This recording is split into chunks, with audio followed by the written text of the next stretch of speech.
দর্শক শ্রোতা, ৪৫ নামক সংখ্যাটি জিয়া পরিবারের মর্মান্তিক এবং দুঃখজনক একটা সংখ্যা।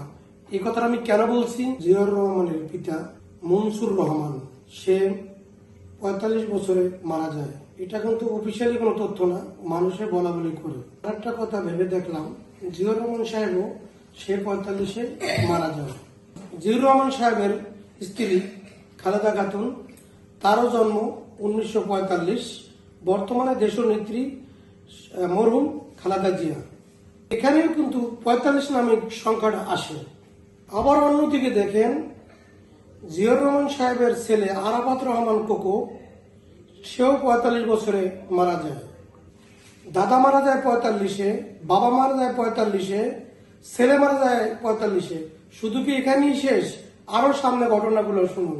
রহমানের মৃত্যুর ৪৫ বছর পরে আমাদের ৩বারের প্রধানমন্ত্রী খালেদা জিয়াও সেও মারা যায়। সবার বিষয় তো শুনলেন, তারেক রহমান বাদ যাবেন কেন? তারেক রহমানের জন্ম প্রায় ৪৫ বছর পর উনিও দেশ ছাড়া।